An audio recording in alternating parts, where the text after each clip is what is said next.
अस्सलाम वालेकुम तमाम गाइस, कैसे हैं? उम्मीद करता हूँ आप सब खैरियत से होंगे। वेलकम टू हमारा नया व्लॉग। गाइस, आज के व्लॉग में हम आपके लिए एक और ड्रोनी स्टोरी लेके आए हैं।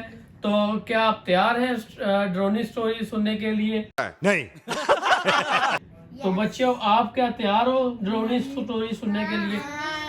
पहले की तरह डरोगे तो नहीं? स्टोरी को करें शुरू? चलें गाइस, बिना टाइम वेस्ट किए स्टोरी को शुरू करते हैं।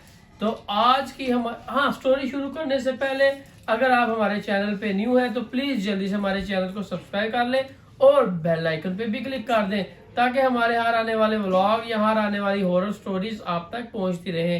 तो चलो बच्चों, स्टोरी को शुरू करते हैं। आज की स्टोरी का नाम है अंधेरी रात का मेहमान। ये कहानी एक छोटे से गांव की है, जहां शाम के बाद जिंदगी थम जाती थी। गांव के बीचों बीच एक पुराना हवेली नुमा मकान था, जिसे लोग अंधेरी हवेली कहते थे। मशहूर था कि वहां कई साल पहले एक खानदान रहता था, जो एक ही रात में गायब हो गया।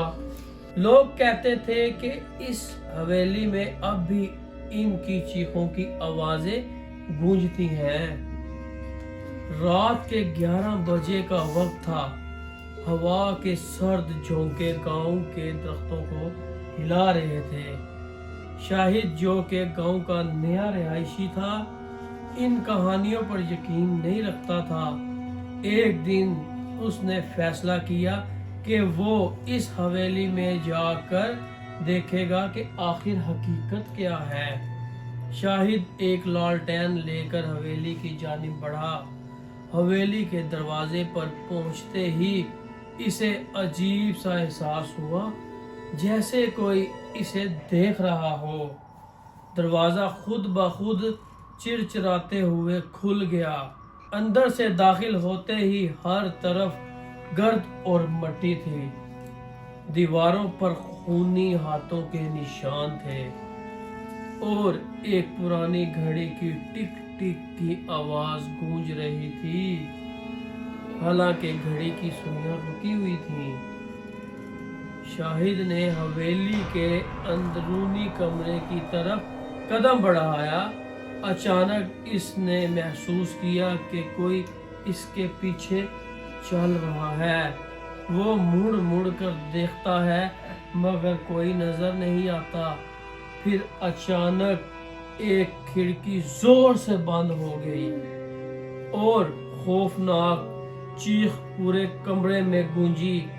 शाहिद का दिल जोर जोर से धड़कने लगा, मगर इसने हिम्मत नहीं हारी।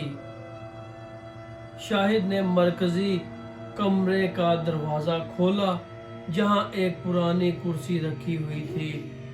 कुर्सी हिलने लगी जैसे कोई इस पर बैठा हो। लालटेन की रोशनी में इसे एक धुंधली औरत की शुबा दिखाई दी, जिसकी आंखें खून की तरह सुर्ख थीं। वो औरत शाहिद को घूर रही थी और धीरे धीरे उसकी तरफ बढ़ रही थी। शाहिद ने अपने इर्द गिर्द देखा और इसे एक पुराना संदूक नजर आया। जैसे ही उसने संदूक खोला, एक अजीब सी बदबू निकली। संदूक के अंदर इंसानी हड्डियां थीं और उनके ऊपर एक खून से लिखी हुई इबारत थी, यहाँ से निकल जाओ वरना तुम्हारा अंजाम भी यही होगा।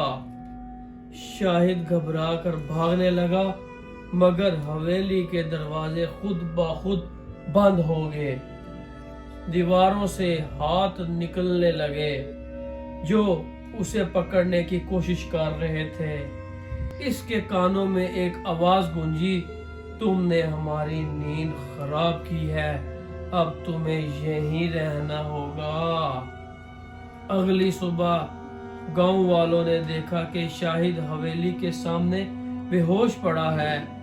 जब उसने होश में आकर अपनी कहानी सुनाई तो किसी ने यकीन नहीं किया, मगर एक बात सब ने नोट की, शाहिद के बाल سفید ہو چکے تھے اور اس کی آواز کانپ رہی تھی۔ اس دن کے بعد کسی نے حویلی کی طرف جانے کی جرات نہیں کی، کیونکہ رات کو وہاں سے اب بھی چیخوں کی آواز سنائی دیتی ہے۔ تو بچوں اور دوستوں، یہ تھی آج کی ہماری سٹوری۔ آئی ہوپ آپ کو پسند آئی ہوگی اور آپ ڈرے ہوں گے۔ اگر آپ کو ہماری یہ سٹوری پسند آئی ہو تو پلیز نیچے کمنٹ سیکشن میں لازمی بتائیے گا۔ تو بچوں، آپ کو آج کی سٹوری کیسی لگی؟ ڈراؤنی تھی نا؟ تو چلو کل پھر میں آپ کے لیے ایک نئی سٹوری لے کے آؤں گا ڈراؤنی۔ تو گائز، ہماری سٹوری کو آگے شیئر لازمی کیجیے گا۔ شکریہ، اللہ حافظ۔